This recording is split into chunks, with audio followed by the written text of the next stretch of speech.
तर ती संकल्पना 1986 साली डॉक्टर मोहन आगाश यांनी भारतात आणली आणि थिएटर अकॅडमीच्या थ्रू त्यांनी पहिल्यांदा ती नाटकं करायला सुरुवात केली. तर हे सगळं असेल तर तुम्ही मुंबईत जा, अदरवाईज मी तर हल्ली असा सल्ला देते त्यांना सगळ्यांना. तर तिथली एक मुलगी पोलीस स्टेशनला गेली आणि ती म्हणली की मी नाटक पाहिलं आणि त्याच्यामध्ये जो त्रास होतोय तो मला होतोय, तर तुम्ही त्याची हे अचिव्हमेंट आहे ह्या नाटकाची. असंख्य कलाकार आता मुंबईमध्ये एस्टॅब्लिश आहेत. त्यामुळे हे सगळ्या गोष्टी एकत्र असतील तर तुम्ही स्ट्रगल करायला जा. कष्ट, फोकस आणि पेरेंट्स सपोर्ट या 3 गोष्टी असतील तर तुम्ही करू शकता. रसिक मोहिनी.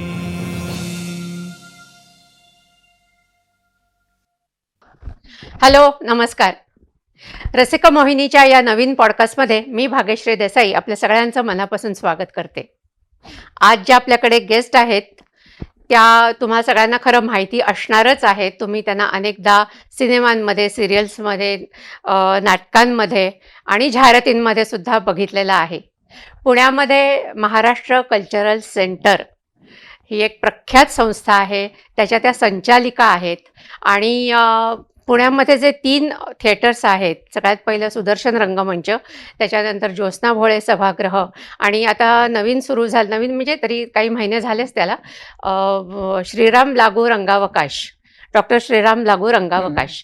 तर ही तिन्ही थिएटर्स म्हणजे जे नाट्यप्रेमी आहेत, ॲमेच्युअर थिएटर्स आहेत आणि प्रायोगिक रंगभूमीच्या जे कलाकार आहेत त्यांच्याकरता हा मोठा खरा आधार आहे. आणि शुभांगी दामले ही जी आपली आज गेस्ट आहे तिने अनेक अनेक अनेक सिरियल्समध्ये, अनेक सिनेमांमध्ये आणि जाहिरातींमध्ये सुद्धा काम केलेलं आहे. तर आज आपण तिच्याकडनं जाणून घेणार आहोत तिचं जे सध्या महाराष्ट्र कल्चरल सेंटर आणि तिन्ही जे थिएटर्स ती चालवते मोठ्या हिमतीने, खरं मी म्हणेन. तर तिच्याशी आपण आज गप्पा मारणार आहोत. शुभांगी, रसिक मोहिनीच्या या पॉडकास्टवर तुझं मनापासून स्वागत. नमस्कार. शुभांगी, रसिक मोहिनीच्या पॉडकास्टला जे गेस्ट येतात त्यांच्याकरता जागृती एंटरप्राइजेसकडनं एक छोटीशी गिफ्ट देतात ते. सो हे खास तुझ्याकरता आहे आणि आमच्या किशोर फॉर्म्स कंपनीचं कॅलेंडर नवीन वर्षाचं. थँक्यू. तर आत्ता मी जी तुझी ओळख करून सांगत होते, तर तू म्हणजे जी तू मला माहिती दिलीस, शाळा कॉलेजमध्ये असताना तुला नाटकाची आवड होती. म्हणजे आपण सगळेच खरं स्पर्धांमध्ये वगैरे कामं करत असतो, आपल्याला ती आवड असतेच. पण त्याच्यानंतर तू सायन्सला गेलीस, म्हणजे तू BSc केलंस, त्याच्यानंतर DMLT यासारख्या विज्ञान शाखेमध्ये तू गेलीस आणि तिकडनं एकदम तू नाटकाकडे म्हणजे अभिनयाकडे वळलीस. तर हे कसं काय झालं?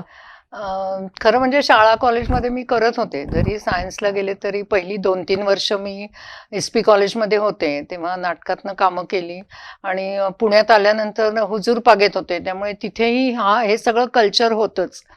त्यामुळे चालू केलं. पण मला मूळतः मला सायन्सकडे जायचं होतं कारण मला डॉक्टर व्हायचं होतं. हो, म्हणजे मी आजही मला कोणी सांगितलं तुला आवडलं असतं का, तर डेफिनेटली आवडलं असतं. म्हणून मी सायन्सला गेले. पण त्या काळची एकूण परिस्थिती अशी होती की पुण्यात एकच कॉलेज होतं आणि आता जितकं इझिली मेडिकलला लोक जाऊ शकतात तितकं जाऊ शकत नव्हते. त्यामुळे मग मी माझं 12वी नंतर म्हणजे सायन्स कंटिन्यू केलं आणि मी BSc केलं.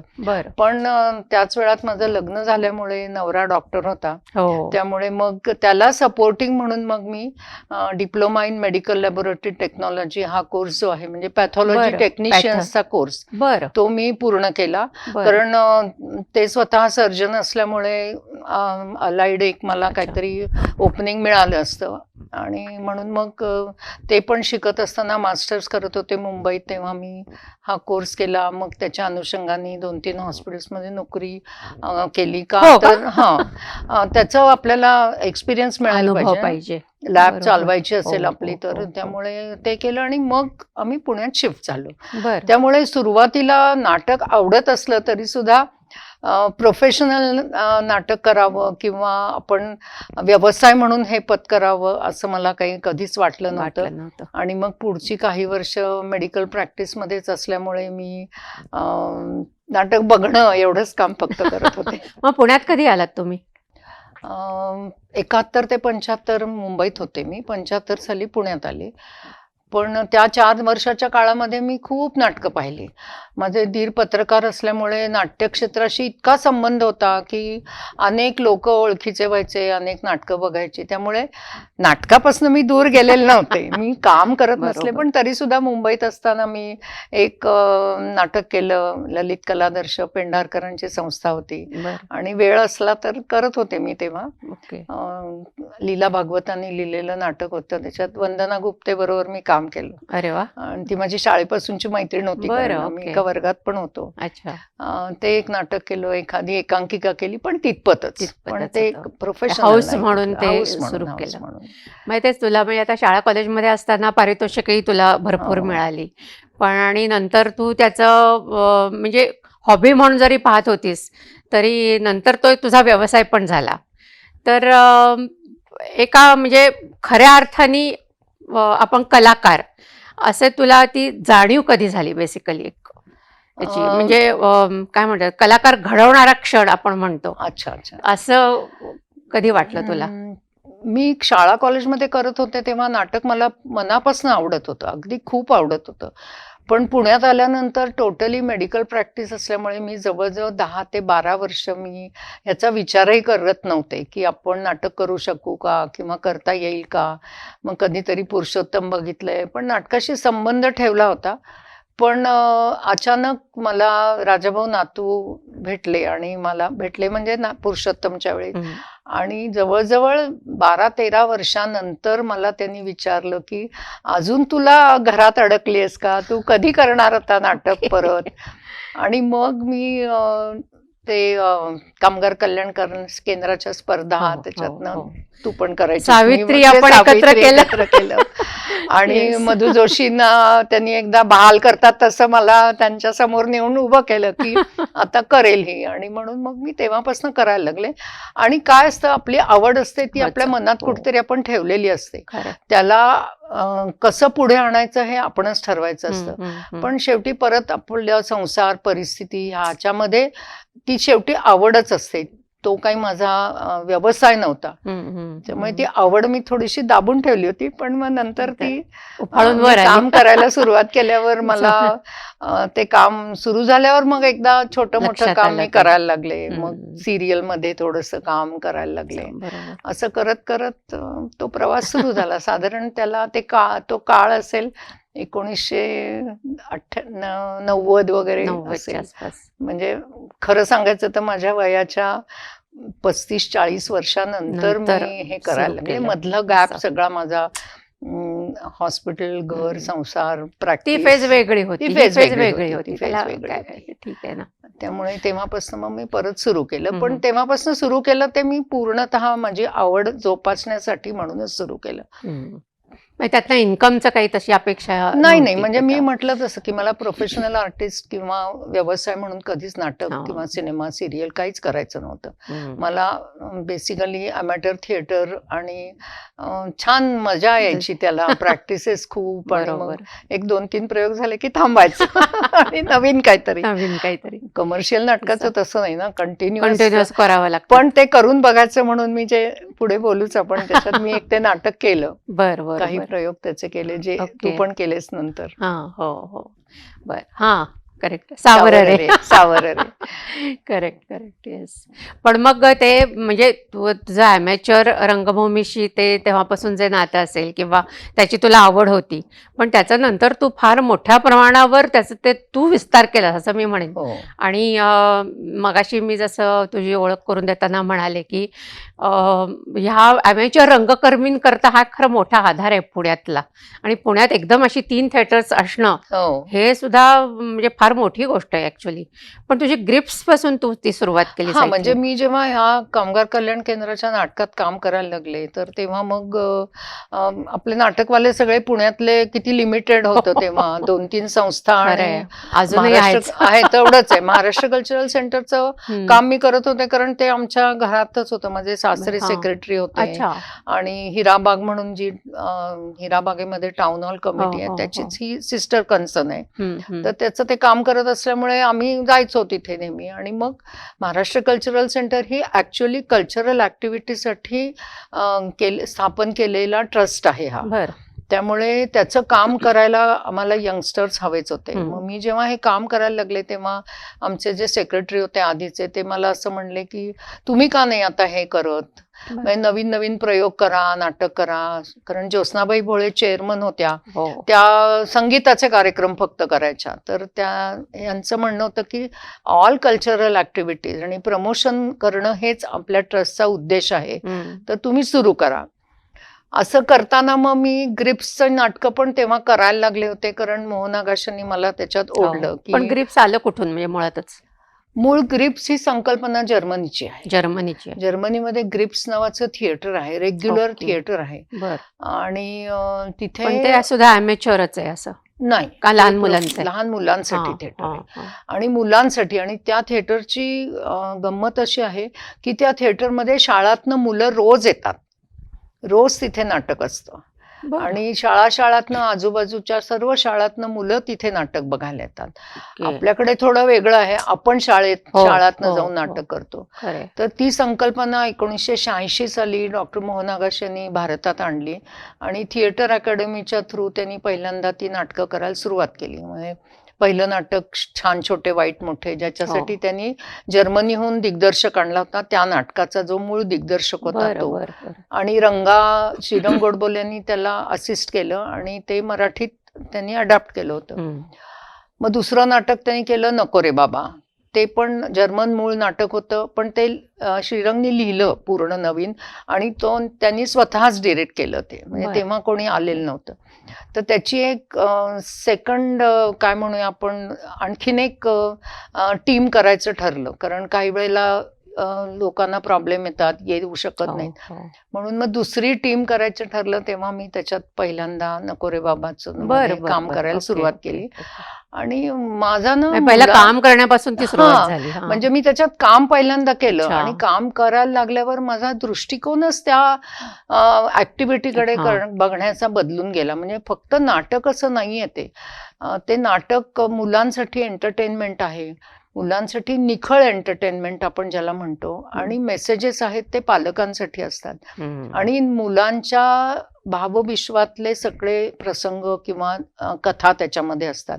मग त्याच्यामध्ये जादू, राक्षस, भूत, खेत किंवा आता जे कार्टूनवरचे जी नाटकं येतात तसं काही तसं काही नसायचं. नाही. त्याच्यामध्ये आई बाबा, शाळा, हम्म. मुलांचे खेळ, मुलांना येणारे रोजच्या प्रॉब्लेम, जीवनात रोजच्या येणारे. आयुष्यातले मुलांच्या आयुष्यातले प्रसंग, त्याचे प्रॉब्लेम्स मुलंच डिस्कस करतात. त्याच्या प्रॉब्लेम्सचं सोल्युशन सुद्धा मुलं त्यांच्याच पद्धतीने काढतात. बरं. ओके. कदाचित ती चुकीची असतील, पण ती त्यांच्या काढतात. पद्धतीने ते शोधतात. हम्म, तर हम्म, हम्म. ही संकल्पना पण मला खूप आवडली. त्याच्यानंतर छोटंसं असायचं ते नाटक, तास सव्वा तासाचं, त्याला मोठं नेपथ्य नाही.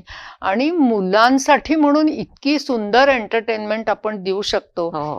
ही कल्पना मला आवडल्यामुळे मग पुढे 96 सालापासून जेव्हा अकॅडमीने ते बंद केलं, तेव्हापासून मग ते अच्छा, पूर्णतः मग ते Maharashtra Maharashtra cultural cultural centre. अरे वा. सेंटरकडनं आलं. आणि ओके. आज आता 40 वर्ष होतील. क्या बात है. 40 त्यातली वर्ष. 30 वर्ष एवढा आम्ही काम मोठा करतोय. प्रवास आहे हा. 30 वर्षामध्ये जवळजवळ 20 नाटकांचं प्रोडक्शन केलं अरे वा. आणि good. हजारोनी प्रयोग केले त्याचे, वा, त्या वा. नाटकांचे. वा, वा. पण मग याच्यामध्ये म्हणजे लहान मुलांचं नाटक म्हटल्यानंतर आपल्याकडे नॉर्मली लहान मुलंच त्याच्यात काम करतात.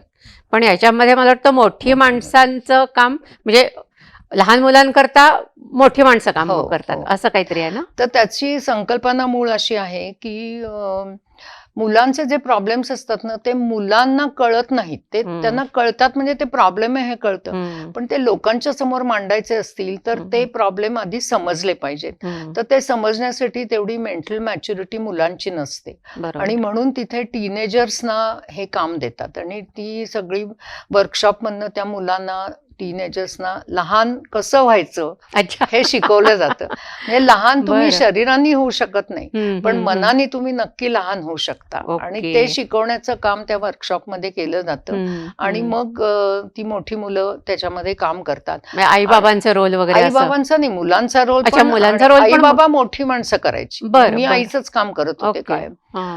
आणि मुख्य दुसरा एक त्यातला हेतू असा होता की शाळेमध्ये जाऊन जर नाटक करायचं असलं तर शाळेतली मुलं घेऊन चालत नाही, कारण ते वेळच देऊ शकत हो नाही. हो. मग वेळ देणारी माणसं हवी असतील तर आपल्याला कॉलेजमध्ये जाणारी मुलं की जी नाटकाला वेळ देऊ शकतात आणि आपण पूर्णतः ती ऍक्टिव्हिटी सगळीकडे नेऊ शकतो. हम्म. त्याच्यानंतर मुलांची फिजिकल कपॅसिटी पण 1.5 तास नाटक करण्याची नसते. नसते, बरोबर 30, आहे. 40, 25 मिनिटं झाली की मुलं थांबणार आणि हम्म, वेळ हम्म, नाही देऊ शकत. बरोबर आहे. त्यामुळे ह्या सगळ्या गोष्टी लक्षात घेऊन ही संकल्पना जर्मनीमध्ये मांडली गेली होती. आणि दुसरं असं होतं की जर्मनीत जेव्हा युद्ध झाली तेव्हा त्यातली बरीचशी माणसं, यंग माणसं सगळी ह्याला गेली, कशाला युद्धात मारली गेली. हो. मुलं आणि सिनियर राहिले. तर ह्या दोघांना सांधणारा म्हणून ही ग्रिप्स ऍक्टिव्हिटी सुरू झाली की अच्छा. ज्याच्यामध्ये मोठी माणसं लहान मुलांचं काम करू ओके. शकतील. बर म्हणजे बर जर्मनीमध्ये तर खूप मोठ्या वयाची माणसं सुद्धा लहान मुलांचं काम करतात. बर. म्हणजे 40शीतले आर्टिस्ट 15, 16, 10 हो का? वर्षाच्या मुलाचं काम करतात. अच्छा. पण आपल्याला कळत पण नाही की ही मोठी माणसं अच्छा. आहेत, इतकी ती ओके. त्याच्यामध्ये इन्व्हॉल्व्ह होतात. इन्व्हॉल्व होतात. त्यामुळे ही ऍक्टिव्हिटी खूप चांगली चालली. नवीन नवीन लेखक आले. आता विभावरी खूप नाटकं लिहिली हो, तिने हो, आणि आता बरोबर. नवीन लेखक पण आले त्याच्यामध्ये आणि कंटिन्युअस आम्ही चालू करतोय आहे आणि ते. आवडतं मुलांना ते. खरंय. त्यात- नाही पण म्हणजे हा जरी तू ग्रिप्स मध्ये हे केलंस किंवा त्याच्यामध्ये काम केलं असशील किंवा नंतर तू ते चालू केलंस त्याचं आता इतकी 30 वर्ष करतेस, 40 वर्ष, पण मला सांग ह्याच्यामध्ये एकतर तू आपण बोलता बोलता राहिला मगाशी, पण प्रश्न कुठले त्याच्यामध्ये एकतर दाखवले जातात, सामाजिक असतील त्यांचे हो. किंवा इतर ह्याच्यामध्ये, आणि त्या दृष्टीने तुला मग ही बालरंगभूमी महत्वाची का वाटली म्हणजे तेवढं? महत्वाची वाटते म्हणजे एकतर त्यातले विषय मुलांना फॅन्टसीमध्ये गुंगवून ठेवत नाही. आपण खोटं काही दाखवत नाही. हम्म. आपण सगळं खरं म्हणजे राक्षस दाखवतो. वगैरे काही काही पर्या नाही, बिर्या काही सगळं नाही. खरं असतं. म्हणजे हं. एक जेवणाचं टेबल आणि 4 खुर्च्या जे घरात असतं तेच नेपथ्य तेच. असतं. हो. मुलांचं कपाट हे मुलांचंच पसरलेलं कपाट असतं त्या नाटकामध्ये. ओके. पहिल्याच नाटकामध्ये आमच्या बंकर बेड होतो ज्याचं हम्म. जिम मुलांच्या जंगल जिम तयार होतं हा. अच्छा. बागेत गेल्यावर. बर बर. तिथे एक कामगार वस्तीतला मुलगा आणि 2 चांगल्या घरातली मुलं असं बागेमध्ये एकत्रच असतात ना. बागेमध्ये असं नाही विचारत तू कुठल्या काय करतोस किंवा ते, हो हो. त्यांची मैत्री होऊ शकते. नको रे बाबामध्ये सिंगल पेरेंटिंग असतं. आईनी परत लग्न केलं तर बाबाची काय परिस्थिती असते आणि हो. मुलं कसं ऍक्सेप्ट करतात हा विषय होता. ओ. त्याच्यानंतर पर्यावरणाचं नाटक होतं ते पहिलं पान होतं ज्याच्यामध्ये सोसायटी, आता तर ती स्कीम आता खूप कमी झालंय, पण जुनी घरं पडून सोसायट्या बांधायच्या, सगळी झाडं तोडून टाकायची, ह्याच्यामधलं होतं. पण अच्छा. मला खेळायचं हे 92 साली जे मुंबईमध्ये बॉम्बस्फोट झाले त्याच्यावर हिंदू मुस्लिम मुलांमध्ये कशी फूट पडते आणि ती फूट पाडायला पालकच कसे जबाबदार असतात. बापरे. आणि मुलं हो. म्हणतात की नाही आम्हाला ह्याचा काही संबंध नाही, आम्हाला इथेच खेळायचंय, आम्हाला शाळा बदलायची नाही. म्हणजे हा प्रत्येक ठिकाणी घडणारा विषय आणि असे अनेक विषय पुढे आले. हो. अनेक विषय आले म्हणजे मुलांमध्ये जे इमोशनल ब्लॅकमेल केलं जातं किंवा ब्लॅकमेलिंग असतं शाळेमध्ये त्याचा विषय बरोबर. आहे. हो, हो. छोट्या छोट्या गोष्टींमध्ये इन्फिरिटी कॉम्प्लेक्स आल्यावर मुलं कशी स्वतःला सुधारू शकतात तो आहे. अनेक विषय आम्ही घेतले आणि त्यामुळे ही सकस बालरंगभूमी मुलांना कळली पाहिजे. हो. त्यांना विचार करायला, विचार प्रवृत्त होतात ती त्यांचं मुलं एज करायला. आणि असं असतं ते म्हणजे संस्कारक्षम वयामध्ये त्या हे वयामध्ये संस्कार होणं महत्वाचं अगदी. असतं. आणि पालकांना मेसेज असतो ह्याच्यामध्ये आणि हा मेसेज सुद्धा पहिले जवळजवळ तासभर काही आम्ही सांगत नाही, तासभर छान मुलं एन्जॉय करतात गाणी डान्स मध्ये. शेवटच्या 10 मिनिटांमध्ये तो मेसेज इतका परफेक्ट मुलांच्या वर बसतो किंवा पालकांना सुद्धा जाताना पालक सांगून जातात की आता आम्ही विचार करू याच्यावर नक्की. आपल्याला तेच हवं असतं ना की पालक आणि मुलांच्या मध्ये कम्युनिकेशन, समन्वय चांगला व्हावा आणि चांगली पिढी तयार व्हावी हीच आपली अपेक्षा असते जेव्हा आपण मुलांसाठी काम करतो. त्यामुळे आता नवीन नाटकं पण आली आहेत का त्याच्यामध्ये? आली आहेत. आता मोबाईलचं ऍडिक्शन असेल किंवा असं करंट विषयांवरचं गेल्या 3-4 वर्षातली आमची नवीन नाटकं तू ऐकशील तर ते विषय सगळे मी पूर्वी बघितले ते, म्हणजे तू म्हणतेस तसं ते नको रे बाबा, बघितलं, छान छोटे वाईट मोठे, ते बघितलेत मी. आत्ताच आमचा विषय आणि ह्याचं असतं ते म्हणजे मला वाटतं शेक्सपिरियन थिएटर सारखं मध्ये असं गोलाकार हे केलेलं बरोबर. मध्ये परफॉर्म करतात, साईडने लोक बसलेले बसलेले असतात, असं असतात. असतं ते. आपल्या नॉर्मल थिएटर सारखं नाही नसतं. नाही नाही, प्रोसेनियम थिएटर हा, नाही, एरिना थिएटर एरिना सारखं. थिएटर. आता आम्ही 3 बाजूला प्रेक्षक बसवतो आणि मध्ये नाटक करतो. हा, कारण जिथे जिथे जशी जागा मिळेल तसं ते नाटक करावं घडू लागतं. शकतं, त्याला बरोबर. काही तसं हे नसतं. बंधन बाकी बंधन काही काही नसतं. नाही. पण नवीन विषय आमचे खूप आले. चाइल्ड अब्यूज वरचं आलं, त्याच्यानंतर चाइल्ड अब्यूजचं आम्ही एक नाटक केलं, बोल बिंदास म्हणून. बरं. त्याच्यामध्ये पॉक्सो कायदा जो आहे त्याच्यावरचं हो. ते नाटक होतं. तर त्याची एक गंमत सांगते तुला, की एका शाळेमध्ये आम्ही हे नाटक खूप NGOज मधनं, खूप वस्त्यांमधनं असं जाऊन करायचो, कारण तिथे याची जास्त गरज असते. अर्थात आपल्यासारख्या घरांमध्ये सुद्धा प्रॉब्लेम येऊ शकतात. असतात, हो. तर तिथली एक मुलगी पोलीस स्टेशनला गेली आणि ती म्हणली की मी नाटक पाहिलं आणि त्याच्यामध्ये जो त्रास होतोय तो मला होतोय, तर तुम्ही त्याची, हे अचिव्हमेंट आहे ह्या नाटकाची. प्रश्नच नाही. ती स्वतः 10-12 वर्षाची आई गं. मुलगी जाऊन पोलीस स्टेशनला हो. सांगून आली. बास, मिळालं आपल्याला चांगलं. सगळं त्याच्यात. खरंय, असे खरंय. खूप विषय आहेत. आताचा मोबाईलचा तर तू बघितलंच, मोबाईलचं ॲडिक्शन आहे. आत्ता विभाने नवीन नाटक एक लिहिलंय, तर ते तर म्हणजे आत्ताचं टीनेजर्समध्ये मुलींना बारीक व्हायचं असतं आणि मुलांना स्ट्रॉंग 0 मस्क्युलर फिगर, व्हायचं 6 असतं. पॅक्स. तर त्याच्या ॲडिक्शन मध्ये मुलं काय करतात याच्याविषयीचं नाटक आहे. त्या नाटकाचं नाव आहे मग तू मला खा. आई, म्हणजे एकीला खायचं नाही आणि एकाला खूप खायचंय, ह्या हा. विषयावरचं नाटक आहे. बापरे. फार सुंदर नाटक केलं. म्हणजे बापरे. मुलं कशी त्याच्यामध्ये इन्व्हॉल्व्ह होतात आणि किती सायकोलॉजिकली ते फ्रस्ट्रेटिंग असतं ते सगळं. फ्रस्ट्रेट होतात याच्यामधनं, त्याच्याविषयीचं ते नाटक आहे. म्हणजे शाळांमध्ये वगैरे जाऊन तुम्ही परफॉर्म करता? शाळांमध्ये जाऊन नाटक करतो आणि फेस्टिवल्स असतात आमचे, Festivals त्याच्यात असतात. करतो. हा. किंवा सुट्ट्यांमध्ये आम्ही मुलांसाठी हे नाटकं करतो. हम्म. तर फोनचं तर आहेच. फोनचं ॲडिक्शन हे नाटक आमचं खूप चांगलं, छान, मस्त झालं. फोनवरच्या खेळांपेक्षा प्रत्यक्ष खेळा खेळा. असं एक आजोबा सांगतात आणि ते मुलांना पटतं आणि पण सगळे हा. फोन पण ते बाजूला ठेवून- आजीबाई जोरात तसंच आहे का याच्यावरच? तसंच आहे. साधारण. पण हा. शेवटी परत ते कमर्शियल नाटक Commercial, आहे. हा. म्हणजे त्याची त्याच्याकडेच मी आता येणार होते. अर्थात ते म्हणजे बालरंगभूमीच त्याचं. पण आत्ताची जी सद्यस्थिती आहे बालरंगभूमीची, म्हणजे ग्रिप्स हा एक भाग झाला, हो. पण अदरवाईज जी आपल्याकडे बालरंगभूमी चालू आहे, मग ते कमर्शियल असेल किंवा ॲमेच्युअर असेल, त्याच्याकडे तू कसं बघतेस? म्हणजे मला त्यांच्याकडे ना ते एकतर ते खूप लिमिटेड वेळी करतात. फक्त सुट्टी लागली की मुलांना गोळा मे करायचं, महिन्यात, त्याचं एक दिवाळीच्या नाटक सुट्टीत. करायचं, मग ते कुठल्या तरी जंगलात पोकेमॉन, कुठलं तरी अमुक हो. असे नाटकं करायची. असे ते मग पे फुटतं ते हा, एका अक्षरशः ते. तिकिटात 3 नाटकं बघा. बरं, त्या नाटकांना काही अर्थ असतो का? त्या नाटकांमध्ये मुलांना काय मिळतं? शिकवण काहीच नाही. काही नाही. काहीच एंटरटेनमेंट सुद्धा आता टीव्हीवर Mediocre levelची अगदी अगदी entertainment. खूपच.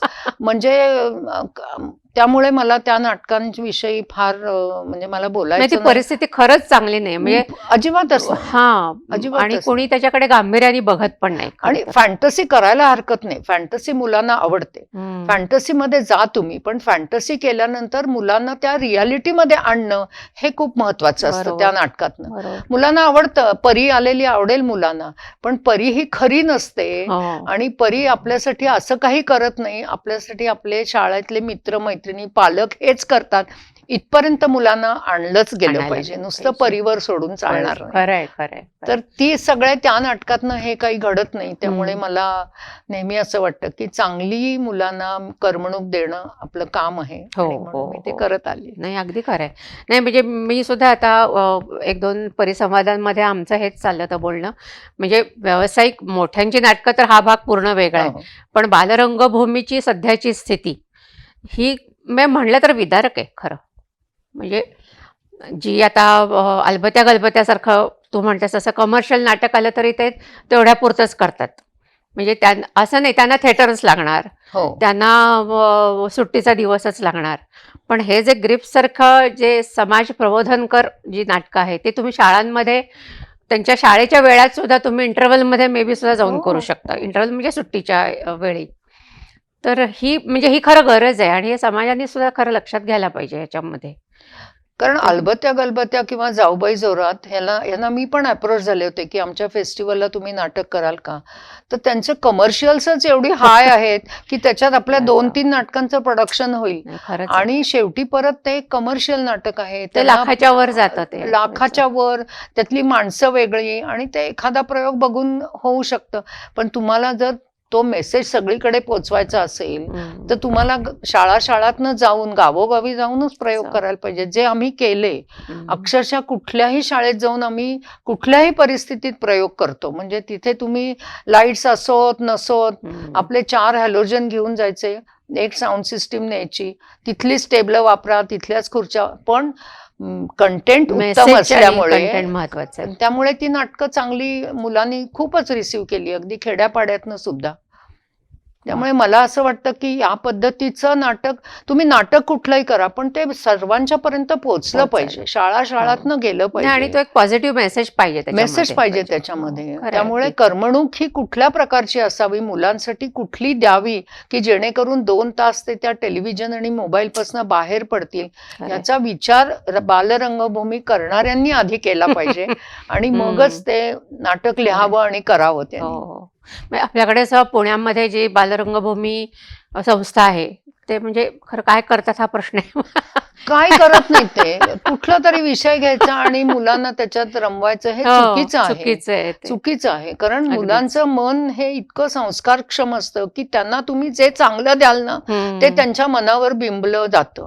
तुम्ही त्यांना काही दिलं तर त्यांना तसंच बघायची पुढे सवय सवय लागेल ना. लागते, एक्झॅक्टली. आणि मोठे झाल्यावर सुद्धा एक चांगला प्रेक्षक निर्माण आणि करणं चांगला हे- नागरिक होणं निर्माण तेवढंच करणं हे महत्वाचं आहे आपल्या ना. हातात आहे ना. असं. आज आमची 3री पिढी मुलांना दाखवायला आणतात नाटक. म्हणजे आज तुला गंमत वाटेल की ज्या पहिल्यांदा नाटक काम केलेलं आता आजी आजोबा झालेत, त्यांची नातवंड आमच्याकडे नाटक बघायला येतात. आई आणि गं. आम्ही तेव्हा ग्रिप्सचं नाटक बघित, आता 86 साल ते बघ ना, 40 वर्षामध्ये 3री खरंय. पिढी आली नाटक खरंय, बघायला. खरंय. पण अजूनही ते 86 सालचं नाटक तितकंच उत्तम चालतं का, तर त्याच्यामध्ये काहीतरी तुम्ही देता मुलांना हो, म्हणून. हो. मगाशी बोलताना आपला जो उल्लेख झाला की तू म्हणालीस की महाराष्ट्र कल्चरल सेंटर ही सुरुवात आधी हो. झालेली होती, पण ते कशी झाली ती सुरुवात आणि तू त्यात नंतर कशी आलीस? ऍक्च्युअली हा पब्लिक चॅरिटेबल ट्रस्ट आहे. बरं. 1965 साली तो रजिस्टर झाला.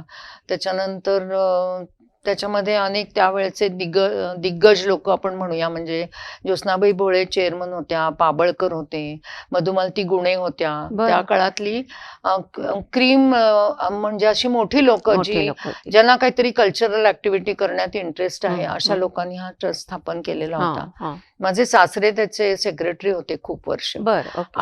पण 90-92 साली आम्ही जास्त काम आमच्याकडे घेऊन त्याचं काम करायला सुरुवात केली. म्हणजे मी नाटक करायला लागले ह्या पद्धतीने, कामगारचं कल्याण हं, केंद्राच्या हं. स्पर्धा हो. किंवा ग्रिप्सची नाटकं मला करता- आठवत आहे आपल्या म्हणजे सावित्री नाटकाची तालमी आपण तिथे केल्या होत्या सुदर्शनला सुरुवातीला. चालायच्या, हां. तर तेव्हा ते माझं कार्यालय होतं आणि तिथे हां. हॉल्स तर होतेच आमचे. हो. टेल्को कलासागरचं खाली बेसमेंटमध्ये त्यांचं तिथे खेळ आणि हे सगळं चालायचं, हां, लायब्ररी हां, होती. हां. त्यामुळे तिथेही आपण तालमी करत होतो. हं. तर हे करताना असं लक्षात आलं की आपल्याला जर थिएटर आपलं स्वतःचं नाटक करायचं असेल तर कमर्शियल थिएटर आपल्याला परवडणार नाही परवडणार नाही. आणि कमर्शियली आपल्याला करायचं नाही.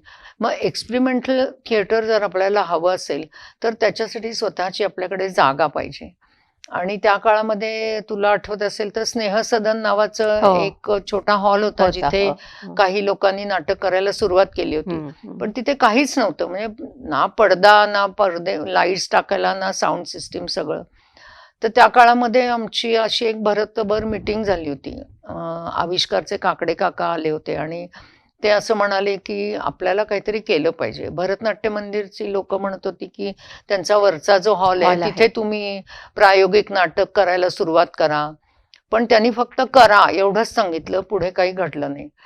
तर मग त्या काळामध्ये माझं कार्यालय मी कोणातरी चालवायला दिलेलं होतं, त्यामुळे मी ते बंद करू शकत होते कधी.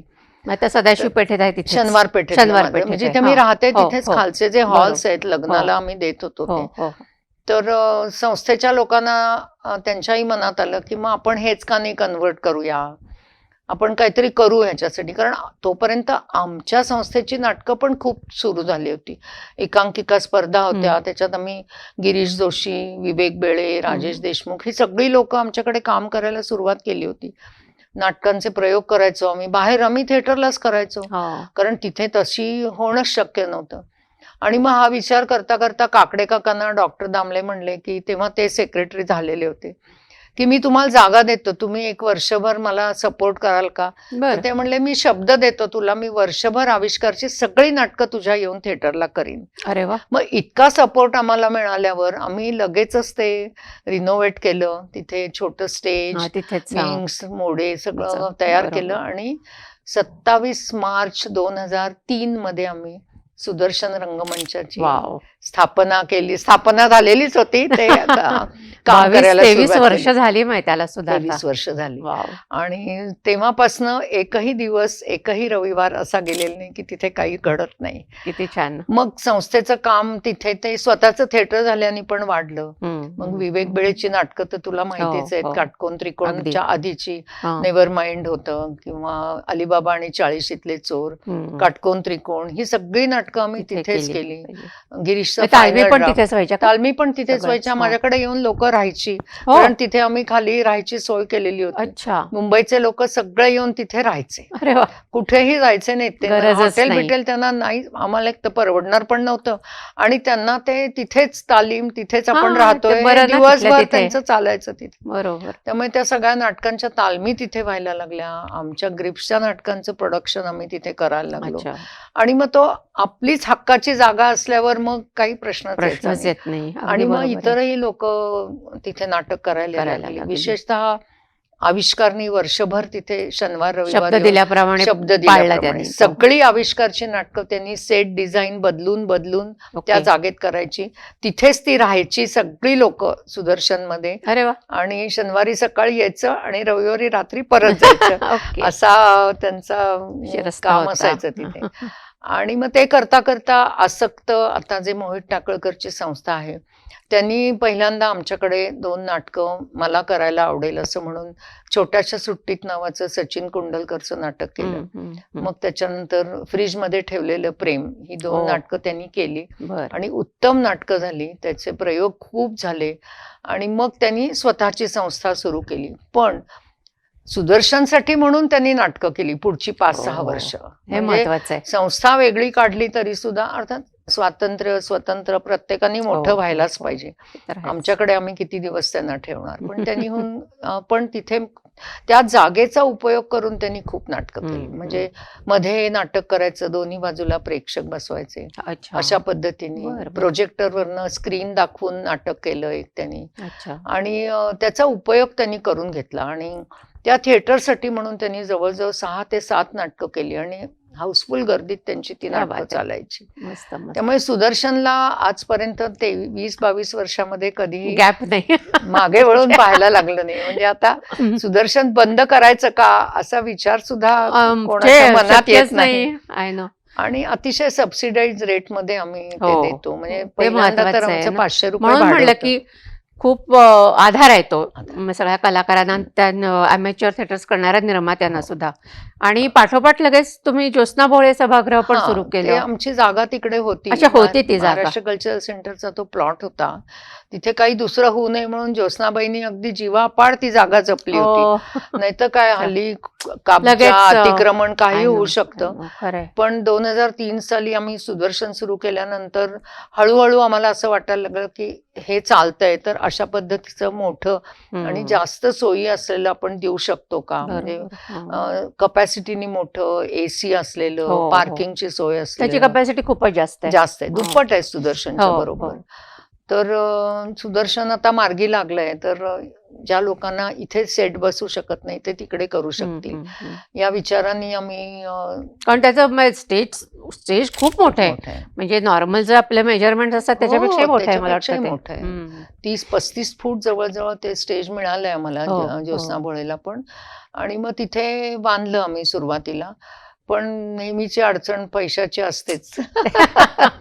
कारण अमॅटर काम करायचं म्हणजे हो. पैसे लागतात ते लागतात, खूप जास्त. काय आणि हे करणार? बांधकामात आमचे खूप खर्च झाले होते. हो, त्यामुळे त्याचं- सुरुवातीला आम्ही खालचा जो मजला, म्हणजे ऍक्च्युअल आम्हाला जिथे आता श्रीराम लागू हो, रंग अवकाश आहे, हम्म. ती 2 मजल्याची हाईट घेऊन आम्ही तो हॉल बांधलेला होता.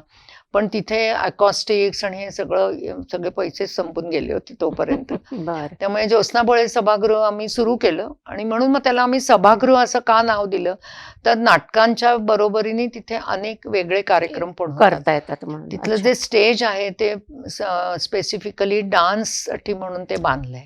अच्छा. म्हणजे क्षमाताई भाट्यांना बोलवून हो. त्यांना जसं स्पेसिफिकेशन त्यांनी दिलं तसं आपण ते सगळं बर, लाकडी बर, स्टेज करून घेतलेलं आहे. Okay okay. त्यामुळे आजही तिथे डान्सचे कार्यक्रम खूप होतात, रंगतात आणि रंगतात. हम्म. मोठे आणि मोठं स्टेज मिळतं, चांगलं मिळतं. हम्म. त्यामुळे बरोबर आहे. ते स्टेज ह्याला उपयोगी आहे.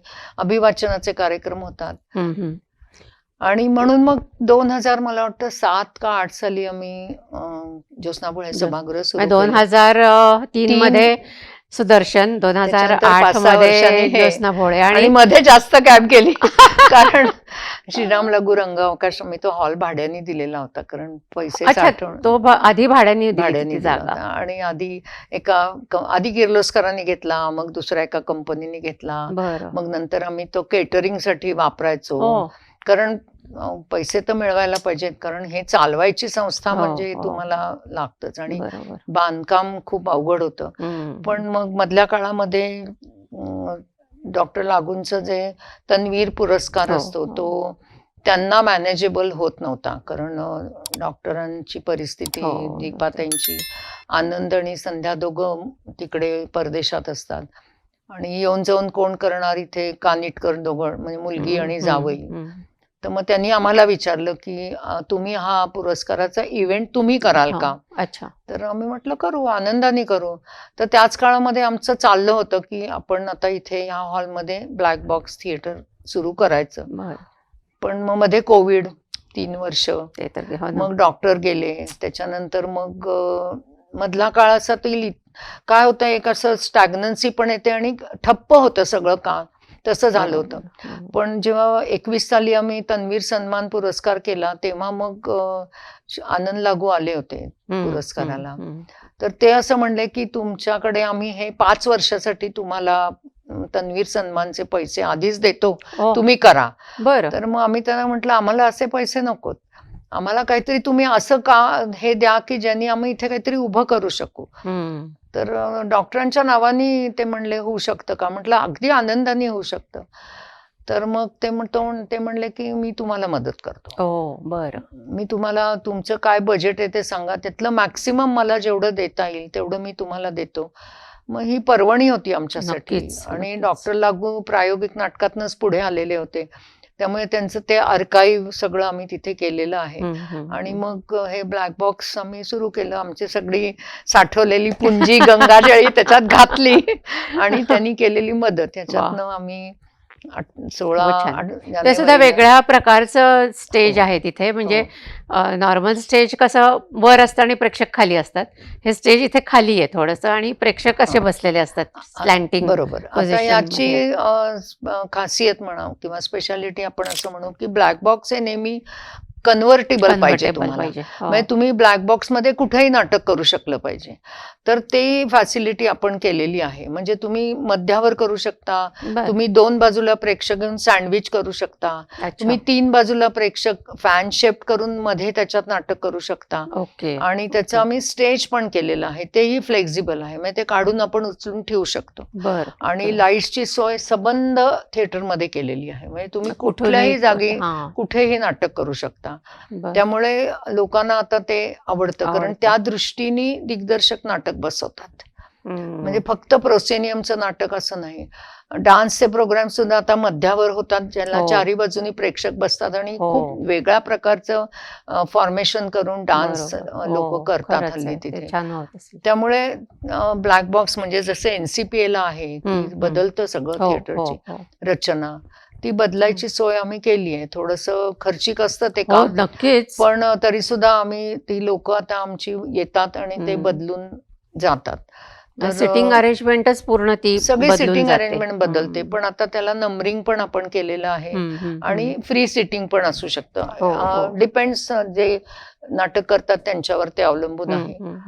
आणि बाकी सोयी सगळ्या केल्यात, आपल्याकडे पार्किंग आहे, AC आहे, त्यामुळे आता ते चांगलं सुरू झालेलं आहे आणि छान परेश रावलनी त्याची सुरुवात केली आणि नसीर साहेबांनी येऊन उद्घाटन हो मी केलं आले ते ना आणि नसीर साहेबांना एवढं आवडलं की मागच्या वेळी त्यांनी बुकिंग केलंच होतं त्यांच्या नाटकाचं. आता 3 आठवडे बुकिंग केलंय अरे वा मार्च मध्ये. बरं. 3 आठवडे नाटक करणार आहेत रोज. अरे वा 3 कुठलं तीन काय म्हणजे कुठलं? आईन्स्टाईन ते स्वतः करतायत. हा सोलो आहे त्यांचं. अच्छा म्हणतो की कहानिया त्यांचं जे आहे ते करतायत बर बर आणि त्यांच्या ग्रुपची मोटले अच्छा. थिएटर्स म्हणून त्यांचं आहे. बर बर त्याची नाटकं होतील आणि वा. आता भारतात दोघही का म्हणजे दोघही त्यांच्या रत्ना मिसेस पाठक दोघही. रत्नाबाई. हा. मुलगी आहे त्यांची हिबा. अच्छा मुलं आहेत 2 आता आले. ते पण सगळे याच क्षेत्रामध्ये सगळे ह्याच अरे वा. क्षेत्रात आहेत. अच्छा. त्यामुळे आता बुकिंग आहे शनिवार रविवार फुल हो असतं. फुल असतच त्यांचं. त्याच्यामध्ये पण मग आम्ही आता नवीन नवीन प्रयोग करतोय. एक सोमवार आम्ही ठेवलाय त्याला स्टेज इज युअर्स असं नाव दिलंय बर की नवीन लोकांना ज्यांना श्रीराम लागू रंगावकाश शनिवार रविवार परवडणं शक्य हा, नाही, हा. परवडत नाही असं नाहीये, आपलं कमर्शियल नाटकासारखंच भाडं आहे, हम्म. पण त्यांना आम्ही फक्त 5,000 रुपयामध्ये ते थिएटर वापरायला देतो. बर ओके पण तुम्ही येऊन काहीतरी वेगळं नवीन करा. अच्छा आणि खूप कार्यक्रम स्टेज युअर्स मध्ये होतात आता. बर अरे वा. आमची सगळी यंत्रणा त्यांना देतो, सगळे 30-35 लाईट, फक्त 5,000 फक्त 5,000. पण तुमचं नवीन काहीतरी पाहिजे. हम्म. म्हणजे झालेले प्रयोग घिसे पिटे असं नाही, तुम्ही बरं. नवीन काहीतरी नाटक केलंय, नवीन अभिवाचन केलंय, नवीन कवितांचा कार्यक्रम आहे, तर त्याला आम्ही तुम्हाला अरे वा. सपोर्ट करायचा म्हणून देतो. व्हेरी गुड छानच आहे. नाही तेच आता म्हणजे मी म्हणलं तसं पुण्यामध्ये ही प्रायोगिक रंगभूमी ॲमेच्युअर थिएटर असेल हे खूप मोठ्या प्रमाणात फोफावते म्हणजे हो नाही का म्हणजे आपण जे बघतो की व्यावसायिक नाटकं मुंबईमधनं हे लोक येतात पुण्यात करतात आणि जातात पण पुण्यामध्ये निर्मिती जवळपास ठप्प झालेली आहे नवीन हो. नाटकांची हो, अगदीच. आणि त्याच्या उलट प्रायोगिक रंगभूमी खूप मोठ्या प्रमाणावर आता सक्रिय आहे. बरोबर. त्याच्या मागे कारण काय असेल तुला वाटतं?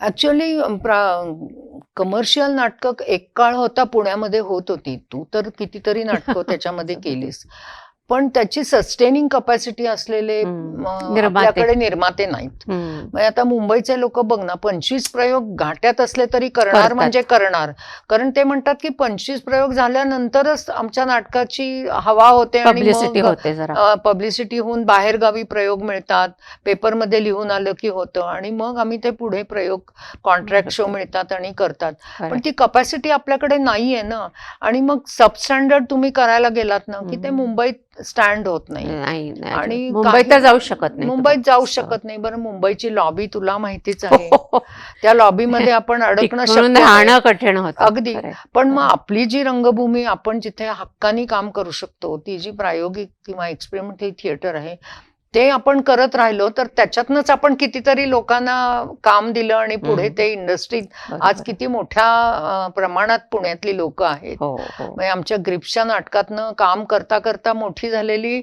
असंख्य कलाकार आता मुंबईमध्ये हो, हो. एस्टॅब्लिश आहेत.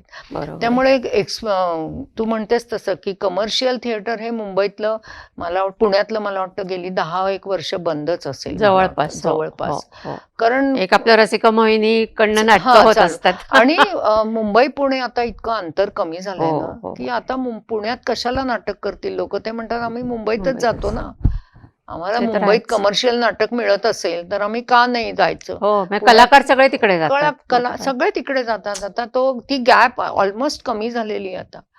म्हणजे पूर्वी मुंबईत राहायचं कुठे, जायचं हम्म. कसं, हम्म, हे हम्म. सगळं आता थांबलेलं आता आहे. ते आता नाहीये, सोपं ते काही. झालंय खरंय, सगळं. खरंय. आणि मोबाईलनी क्रांती केली आहे. ते त्यामुळे तर काय.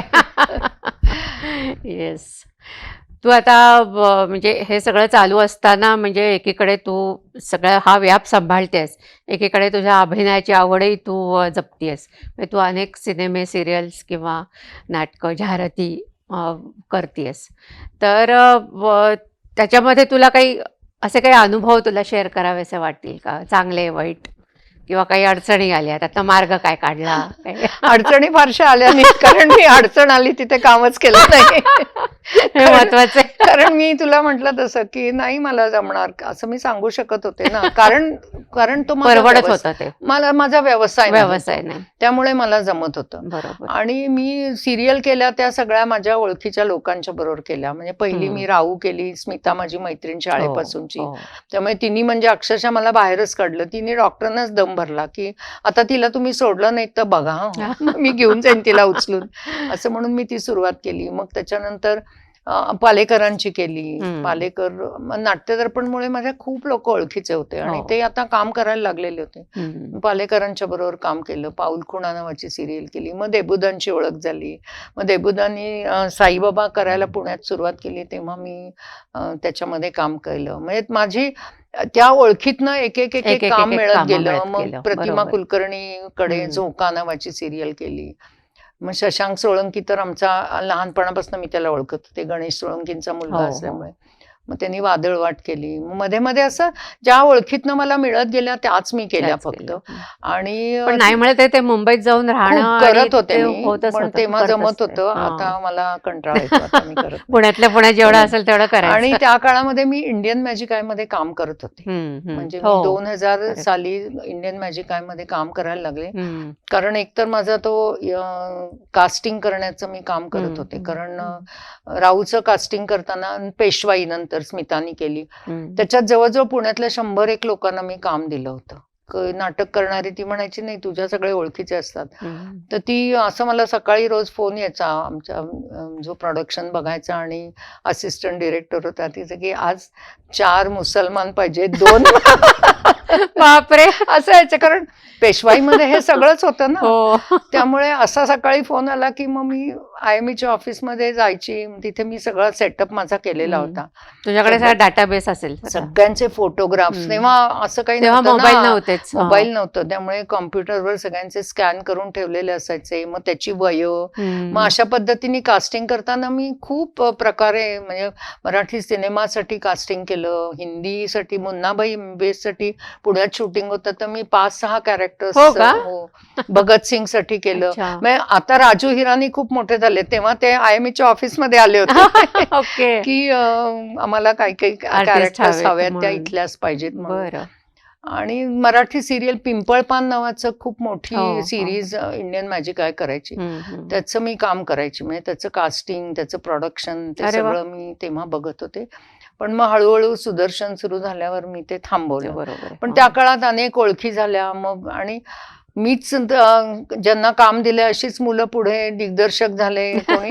मग त्यांच्या सिनेमातनं त्यांनी विचारलं तर मी छोटं का होईना आपण करशील बरोबर का आहे. असं म्हटल्यावर मी कधी नाही म्हटलं नाही, नाही बरोबर आहे कोणाला. अगदीच. त्यामुळे I know. छोट्या मोठ्या सिनेमातनं मी काम करत राहिले. हम्म. हम्म. आता तू म्हणतेस तसं की खूप लक्षात राहिलेलं किंवा ज्याचा मला अनुभव चांगला आला ते एक तर पेशवाईमुळे मी कास्टिंग करायला सुरुवात केली. हम्म. आणि हम्म. पेशवाईमध्ये इतकी मोठी मोठी मोठी माणसं आता जी खूप मोठी झाली आहेत ती तेव्हा अशी होती. सयाजी शिंदे होता, ओके. त्याच्यानंतर आशालता वाबगावकर होत्या, अच्छा. मनोज जोशी होता. हम्म. पण त्यावेळेचं एक बॉन्डिंग जे आपलं हो. होतं ना ते कधीच विसरणं शक्य नाही. म्हणजे आजही मी मनोज जोशीचं माझ्या शेजारच्या थिएटरमध्ये नाटक होतं तर मी जाऊन त्याला भेटायला गेल्यावर तो एवढा खुश झाला. किती वर्षांनी आपण भेटतोय. ओके. आणि हे बॉन्डिंग राहिलं त्यामुळे. तर ते माझ्या म्हणजे माणसं जी जपतो आपण हो, किंवा हो, जोडतो हो. ती इतकी माणसं जोडली गेली आणि एक मोठा काळ मी काम केल्यामुळे ती जास्त जोडली. म्हणजे गेली खरंय, 20-22 वर्ष. हा. आणि मी एक डॉक्युड्रामामध्ये काम केलं की कुठलं? तेज तपस्विनी म्हणून. बरं. म्हणजे राष्ट्रीय स्वयंसेवक संघ कसा आहे हो, हो. तशी राष्ट्र सेविका समिती म्हणून हम्म. एक समिती आहे हम्म. ज्याची त्या काळामध्ये स्त्रियांसाठी म्हणून ती समिती स्थापन झाली होती. बरं. आणि त्याच्या संस्थापिका होत्या मावशी केळकर म्हणून बरं. नागपूरच्या.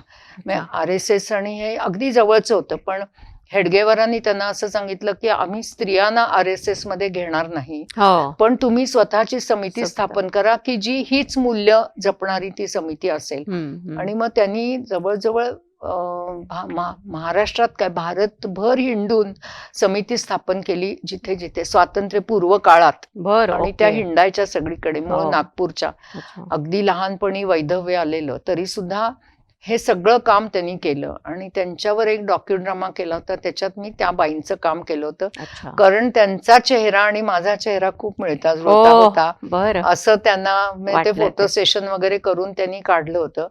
आणि खूप वेगळा अनुभव होता तो. म्हणजे त्या बाईंनी जे काम केलंय ना ते आपल्याला काही माहितीच नाहीये म्हणजे आताच्या पिढीला. पण हा. अजूनही राष्ट्रीय सेविका समितीच्या बायका ज्या एकत्र येतात त्या एकत्र येऊन काम करतात. बरं. म्हणजे जिजामाता सभागृह म्हणून त्यांचं ठाण्यामध्ये खूप मोठं काम केलेलं आहे त्यांनी. पाळणाघरं चालवतात, मुलांना शिकवतात, अच्छा. नंतर कायद्याचे विषय संज्ञान करतात. म्हणजे मी कोल्हापूरला शूटिंग केलं, त्या बाईंनी स्वतः त्या काळामध्ये आपलं संरक्षण बाईंनी कसं करावं याच्यासाठी काय करता येईल हा. म्हणून तो दंड जो असतो हो, तो हो. कसा वापरायचा हे वापरायचं. त्याचं शिकवलं. ट्रेनिंग असतं. त्याचं ट्रेनिंग तर ते मी तिथे शूटिंग करताना केलं. ओके. आणि खूप वेगळा तो अनुभव होता माझ्यासाठी. म्हणजे त्यांच्या वयाच्या 35-40 वर्षापासून ते 75 पर्यंतचा काळ त्याच्यात दाखवला होता. अरे वा. बर. त्या कथा सांगायच्या, त्या कथेतनं त्या लोकांचं बायकांना संज्ञान करायच्या, हो. शिकवायच्या की कसं तुम्ही सेल्फ सपोर्टिंग व्हायला पाहिजे हो. आणि तुम्ही स्वतःच्या पायावर कसं उभं राहायला पाहिजे हे त्यांनी त्या काळात शिकवलं होतं. बापरे. म्हणजे गंमत तुला सांगते त्यातली, आपल्याला 15 ऑगस्ट 1947ला स्वातंत्र्य मिळालं. कराचीमध्ये राष्ट्रसेविका समितीची एक शाखा होती. त्याच्यासाठी त्या 14 ऑगस्टला कराचीला गेल्या होत्या. हो. अरे वा. म्हणजे बरं. इतका त्यांचं कमाल आहे, ते कमाल आहे. काम करण्याची हे होती आणि खूप उत्तम तऱ्हेने काम केलं. तर तो डॉक्युड्रामा मी केला. तो माझ्या आयुष्यातला एक खूप मोठा काय म्हणूया म्हणजे ज्याचं अनुभवच उद्घाटन मोठा आहे. अनुभव होता. त्याचं उद्घाटन झालं ना त्या हम्म, सीडीचं, हम्म, तेव्हा हम्म. माझ्या बायका येऊन पाया पडायच्या की आज आम्हाला मावशींचं दर्शन झालं. आई गो. म्हणजे अगदी काय म्हणूया आपल्याला हलवून टाकणारे क्षण होते ते. खरंच आणि आहे, खूप खरंच आहे. म्हणजे अतिशय माझ्या आठवणीतलं म्हणजे दिल्लीला याची जेव्हा काय म्हणतो सीडी विमोचन असं ते म्हणायच्या, तेव्हा माझ्या शेजारी लालकृष्ण अडवाणी बसले होते. बापरे. समोर सुषमा स्वराज होत्या, ओ. सुमित्रा महाजन होत्या, कारण ते सगळे RSS वाले ना आधीचे. तर सुषमा स्वराजने येऊन मला मिठी मारली आणि आई मला गं. म्हणल्या की आज आम्हाला खरंच मावशींचं दर्शन झालं, कारण आम्ही त्यांना बघितलेलं नाही. म्हणजे एवढा आजही मोठा माझ्या अंगावर क्षण आहे काटा येतो हा. हे I know. ऐकताना. ऐकताना सुद्धा एकदम अगदी असं. खूप मला तो अनुभव समृद्ध करणार होता माझ्यासाठी. म्हणजे खरंय, खरंय. कलाकार म्हणून पण आणि नक्कीच, माणूस म्हणून पण. नक्कीच, नक्कीच. आणि चांगलं. आत्ताचा दुसरा अनुभव खूप मोठा आहे की मी भाई सिनेमात काम केलं हो. सुनीताबाईंचं. सुनीताबाईंचं. आणि सुनीताबाईंसारख्या बाईचं काम करायला मिळणं हाच हो. मोठा माझ्या दृष्टीने. तुमचं पण साम्य आहे म्हणजे आता तू म्हणल्यावर माझ्याही लक्षात म्हणजे चेहऱ्यात होतं पण थोडं. त्या थोड्या लहान लहान वय होत्या. होत्या पण उंचीने. मी हा. जेव्हा मला फोन आला तेव्हा मी महेशला हेच म्हटलं की अहो मी तशी कशी दिसेन, मी नाही दिसू शकणार. विक्रम गायकवाडलाही म्हटलं मी की मी केस एवढे माझे केस आहेत, मी कसं त्यांचं काम. तो म्हणला ते सगळं माझ्यावर करता सोपवा येतं. तुम्ही, ते तुम्ही नका त्याचा विचार करू. पण तोही माझा एक लाईफ टाईम अनुभव होता. हम्म. आणि त्याच्यामुळे मिळालेली आपण प्रसिद्धी म्हणूया नको, पण ज्याचा मी कधीच अपेक्षाही केली नव्हती की प्रसिद्धीसाठी मी काही करावं किंवा हा. मला मिळावी, ज्याच्यासाठी मी कधीच आपणहून पण पुढे गेले नाही किंवा केलं नाही. पण ह्या सिनेमानी मला जगभर पोचवलं, भरून दिलं. जगभर पोचवलं. म्हणजे मी परदेशात कुठेही गेले तरी सुद्धा हा सिनेमा परदेशात आपल्यापेक्षा जास्त लोकांनी पाहिलाय. हो. आणि म्हणजे थिएटरला पण पाहिला, नेटफ्लिक्सवर पण आता आता आलेला आहे. आहेच. हा. त्यामुळे ज्या माणसांनी ते रस्त्यातनं धावत येऊन ओळखतात आणि अरे वा. विचारतात, म्हणजे ही अचिव्हमेंट आहे माझी Achievement का आहे. काय मला हो माहिती नाही नाही. प्रश्नच नाही.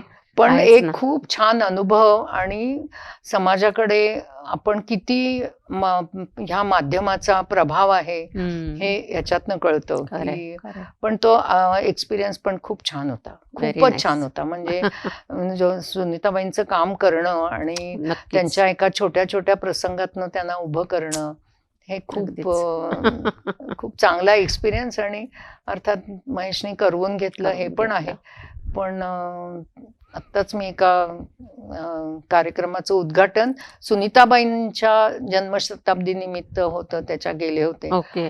तर तिथेही लोकांना फार आनंद झाला बघून, कारण त्या नाहीत आता हो. म्हणून.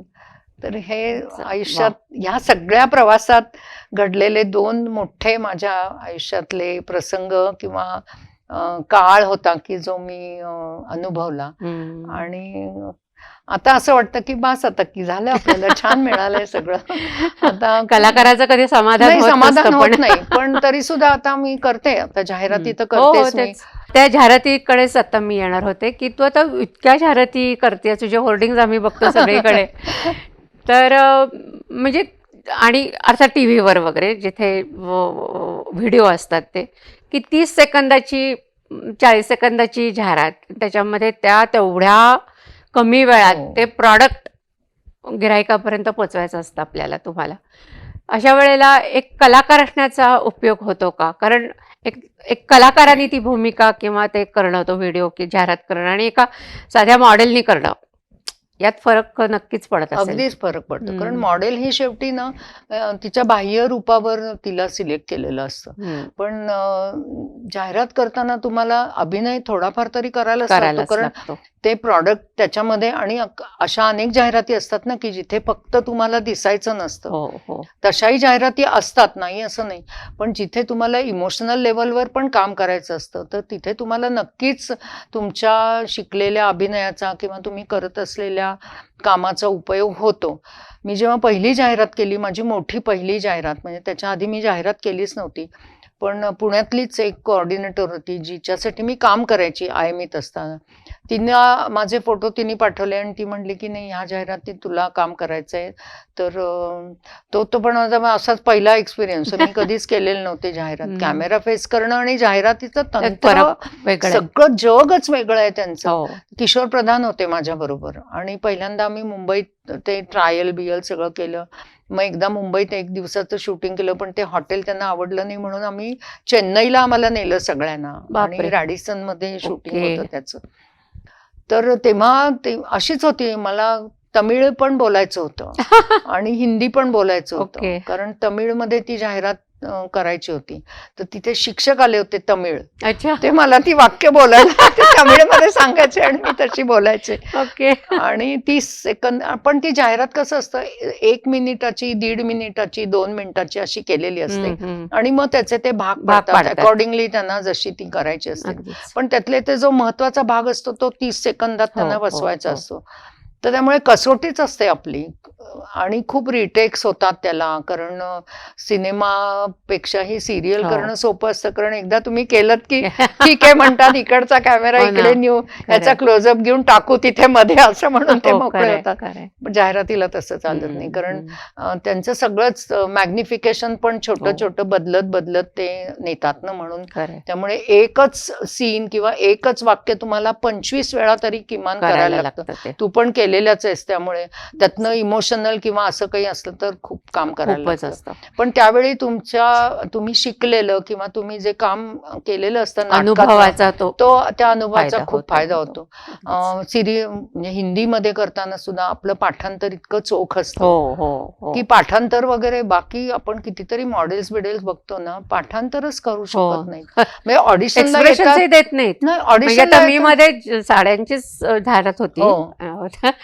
त्यांना म्हणजे फोटो पुरते त्या मॉडेल्स किंवा त्या ज्या आणलेल्या होत्या त्या ओके होत्या, पण व्हिडिओ करायची वेळ आली तर त्यांनी मला बोलवलं की एक्सप्रेशन्स पाहिजेत. हो, कारण माहितीच नाही ना, फक्त चकचकीत दिसायचं एवढंच त्यांचं काम असतं.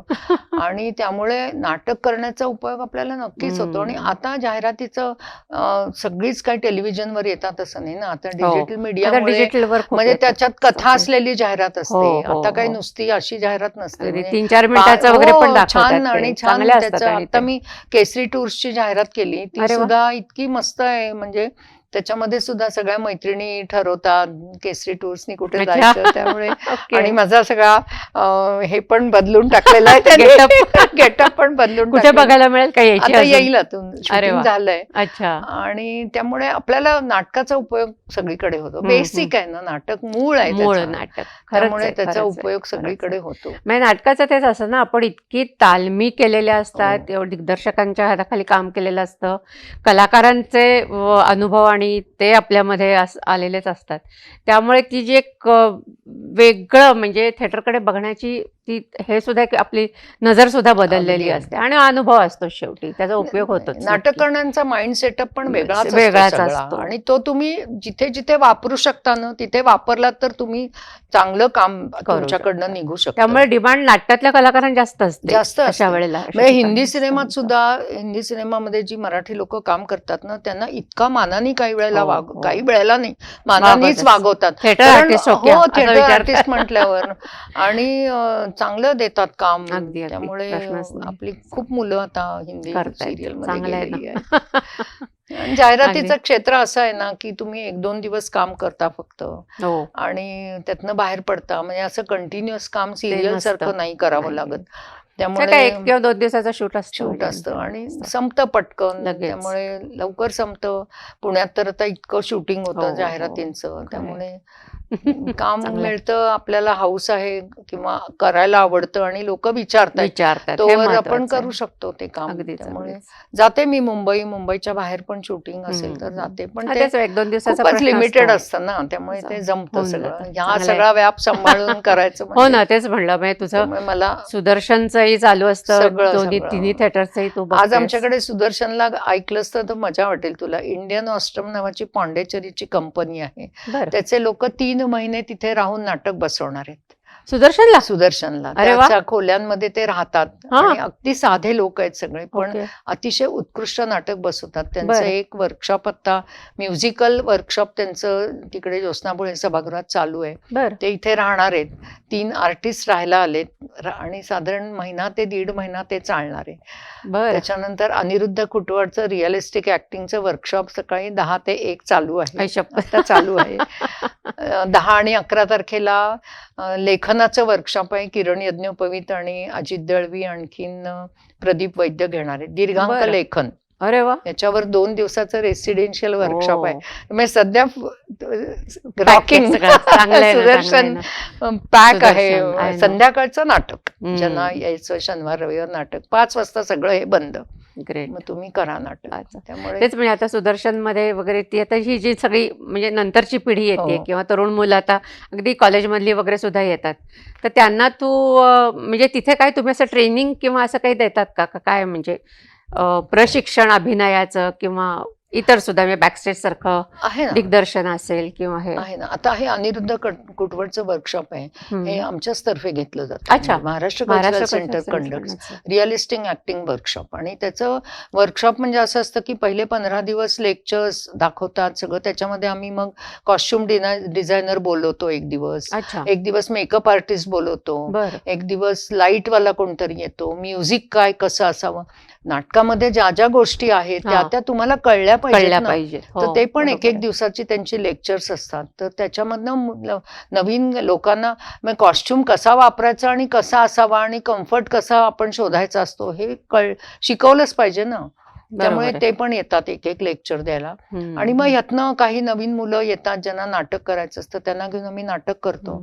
आमची प्रोडक्शन्स असतात स्वतःची. आता 2 नाटकं चालू आहेत आमची. पॉपकॉर्न आणि ये जो पब्लिक आहे महाराष्ट्राचं आहे का? महाराष्ट्र कल्चरल महाराष्ट्राचं. सेंटर अरे वा. आणि ये जो पब्लिक आहे. हा. तर ते नाटक तर पूर्ण ये जो पब्लिक आहे खूप वेगळंच नाटक आहे. हम्म, ते प्रेक्षकांच्या कौलावर नाटक पुढचं सीन घडतो. हो का? आम्ही रॅकेट्स केलेले आहेत. Yes or no. ओ. त्याच्यावर नो असेल आणि नो ची जास्त लोक आली तर नो पासून जे नाटक सुरू होतं ते पुढचं आहे अच्छा. नाटक. पण मग ते अगोदरपासून ते प्लॅन केलेलं असतं का? लिहिलेलं आहे तसं. नाही अच्छा, प्लॅन हा. नाही. मोजतात लोक. नाही म्हणजे आता येस नो समजा जे काही येतं हो प्रश्न येस आल्यावर विचारला. तर काय करायचं हो, नो हो, आल्यावर तर हो. काय करायचं हे वेगळं ठरवलेलं लिहिलेलं असतं आहे. का? पूर्ण लिहिलेलं आहे हा, वेगळं. हा. अच्छा, ओके. सीन वेगळे लिहिलेलं अरे वा.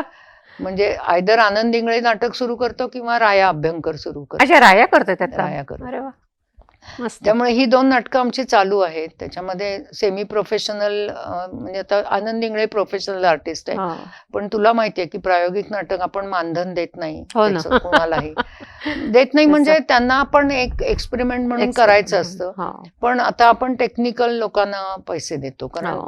ते वेळ देतात आपल्यासाठी खरंय खरंय. आणि शेवटी ते पुढे येत नाहीत, कलाकार पुढे येतात, कलाकारच पुढे त्यामुळे येतात. त्यांना आपण खरंय. देतो मानधन. हम्म. पण बाकी सगळं प्रायोगिक तत्वावर चालू आहे. आपण चालू आहे, आता हे चांगले दोन आता नवीन ह्या वर्षीचं प्रोजेक्ट्स येतील काय काय आहेत ते. हम्म, हम्म, त्यामुळे वर्कशॉप्स तर आम्ही घेतोच. मे महिन्यामध्ये मुलांसाठी वर्कशॉप असतं, त्यातनं पण आपण नवीन मुलांना घेऊन, त्या छोट्या मुलांना घेऊन पण एक नाटक बसवतो बर. किंवा कवितांचा कार्यक्रम, काहीतरी हम्म. मुलांना प्रोडक्ट आलं पाहिजे त्यांच्यासमोर. क्रिएटिव्हिटी त्याच्यामध्ये. पालकांना कळलं पाहिजे आपली मुलं काय शिकतात काय शिकली आहेत रादर. वाव. त्यामुळे ते प्रोडक्शन ओरिएंटेड एक वर्कशॉप असतं. हम्म. ग्रिप्सचा ह्या मी जी संकल्पना मांडली की लहान होण्यासाठी म्हणून काय करायला पाहिजे, तर त्याचं एक वर्कशॉप असतं. हा. त्याच्यातनं मग म्हणजे नवीन मोठ्यांनी लहानांचं काम कशा कसं पद्धतीने करायला पाहिजे, करावं. मग हा. त्या वर्कशॉप मधनं आपण नवीन ओके. मुलं घेऊन नवीन नाटक दरवर्षी एक अरे बसवतो वा. फेस्टिवलला. क्लासेस आहेत आपले महाराष्ट्र कल्चरल सेंटरचे, कथक, भरतनाट्यम आणि बर, शास्त्रीय बर, बर. संगीताचे. Okay, okay. ते तिथेच चालतात सुदर्शनला. वा. त्यामुळे 60-60 मुली आहेत शिकायला आणि क्या बात है. सबसिडाइज रेटमध्ये आपण चांगले लोक शिकवायला येतात वा. तिथे. चालेल. म्हणजे तेच त्याच्यामुळे आमच्या भरतनाट्य मंदिरमध्ये सुद्धा सगळे क्लासेस चालतात. हो, तसंच तुमच्या इथेही चालतात. हे म्हणजे मला चालतं. माहित नव्हतं. छान आहे हे. चांगलं आहे. क्लासेस सगळे चांगलं आहे. आठवडाभर संध्याकाळचं सतत गजबजलेलं असतं. तिन्ही Great. फ्लोअर्स कला दालन आहे आमचं, तिथे चित्र प्रदर्शन असतात प्रदर्शन. आणि ते सुद्धा असंच आहे की तिथे विकायची नाहीत चित्र. अच्छा. म्हणजे ज्या बाकीच्या आर्ट गॅलरीज मध्ये हो, असतं ना हो, की हो. काय 25% 20%, तसं तसं काही नाही. नाही. तुम्ही प्रदर्शन लावा, तुम्हाला विकायची असतील तर तुम्ही बाहेर जाऊन काही करा, आमच्या इथे विक्री होणार नाही. ओके. आणि मुलांना सगळ्यांना प्रमोशनल ऍक्टिव्हिटी म्हणून फ्री असतं कला दालन. अरे वा. तुम्ही येऊन छान. तिथे प्रदर्शन 7 दिवस लावू चांगलं. शकता. खूप ऍक्टिव्हिटी होत आहेत म्हणजे खूप तिकडे. ऍक्टिव्हिटी आहे, संगीताची ऍक्टिव्हिटी चालू आहे, चैतन्य कुंटे बघतो. सुदर्शन कला दालन आहेच आपल्याकडे सुदर्शन रंगमंचाच्या बेसमेंटमध्ये. पण जेव्हा आम्ही हे नवीन बांधलं म्हणजे श्रीराम लघु रंग अवकाश, हम्म. तर त्यावेळी कल्पना अशी निघाली की आपण इथे एक आर्ट गॅलरी करायला पाहिजे. त्याला स्वतंत्र जागा नव्हती, हम्म. त्यामुळे तिन्ही लॉबीज ज्या आहेत तर हम्म. तिथे आम्ही चित्र लावली. बर. मग आता ही चित्र कोणाची, तर पुण्यातल्या आर्टिस्टना आम्ही इन्व्हॉल्व केलं त्याच्यामध्ये. आणि Pune gallery of visual arts अशी संस्था, छोटीशी म्हणजे संस्था इन द सेन्स आमचा भाग एक. अच्छा. तर आम्हाला जवळजवळ 300 चित्र मिळाली अरे वा. आणि ती आम्ही रेग्युलर कला दालनात असती तशी डिस्प्ले मग ती केली. परमनंटली तिथे असतात. 3-3 महिन्यांनी ती बदलतो, कारण बदलतात. 300 अच्छा. चित्र एका वेळी हो, लावणं हो, शक्य नाही. हो, बरोबर. तर मग किती कपॅसिटी आहे त्याची? त्याची साधारण 60 एक चित्र एका वेळी अच्छा. बसतात मग तरी तिथे. खूप आहेत. खूप आहेत. आता तिथे फक्त पिवळ्या रंगाची चित्र असलेलं प्रदर्शन चालू आहे. हो का? फक्त पिवळा रंग ज्याच्यामध्ये आहे असे अच्छा. प्रदर्शन आहे. आणि आता पुढचं प्रदर्शन आहे ते आम्ही काही मुलांना क्युरेट करून त्यांना पैसे दिलेत थोडेसे की तुम्ही एक काहीतरी नवीन करा आणि अच्छा. तिथे आता ते येईल. बरं. त्याच्या अनुषंगाने लेक्चर्स असतात, मोठे मोठे चित्रकार येतात, पुस्तक प्रकाशनं होतात वा. चित्रांविषयीची. बरं. त्यामुळे ती आर्ट गॅलरी पण आमची चांगली चालू आहे. Very good. खूपच मोठं काम चालू आहे म्हणजे. आणि तसं गाजावाजा न करता मुख्य म्हणजे फारसं हां. काही त्याचं हे नसतं. म्हणून मग तेच आता जे नवीन हे होतकरू मुलं, ॲस्पायरिंग मुलं की ज्यांना या क्षेत्रामध्ये यायचंय, त्यांना तू काय सल्ला देशील? आता हे क्षेत्र खूप वास्ट झालेलं आहे. वास्ट आहे. म्हणजे OTTचे प्लॅटफॉर्म्स आल्यापासून कुठलाही आर्टिस्ट असा नाही की ज्याला काम मिळत नाही. हो, मुंबईत गेलात तर तुम्हाला रोज कुठे ना कुठेतरी काम काहीतरी मिळतंच. मिळतंच. भले ते कदाचित सर्व लोकांच्या पुढे येणार नाही, पण तुमच्या काम तुम्हाला नक्की मिळतं. हो.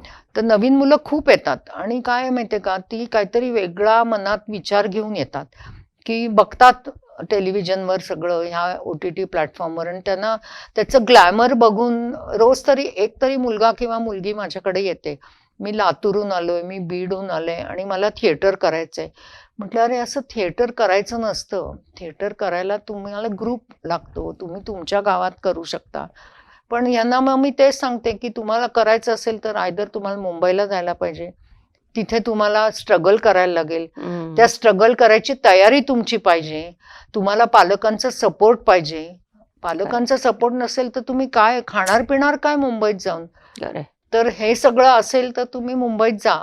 अदरवाईज मी तर हल्ली असा सल्ला देते त्यांना सगळ्यांना की फोकस तुमचा पाहिजे काम हम्म. करायचं असेल हो, तर, हो. आणि कष्ट करायची तयारी पाहिजे. ते महत्वाचं तुम्ही कष्ट जर करू शकणार नसाल तर एकदम काही सुबोध भावे किंवा कोण स्वप्नील जोशी होत नाहीत. त्यांनी कष्ट केलेलेच आहेत पूर्वी. बरोबर. आपले पुण्यातनं आर्टिस्ट गेलेत, त्यांनी किती कष्ट हो. केलेत हे त्यांच्या मुलाखतीत 300 आपल्याला 400 कळतं. रुपयांवर ते मुंबईत काम काम करत होते, पण आता ते कष्टाचं चीज त्यांचं झालेलं आहे.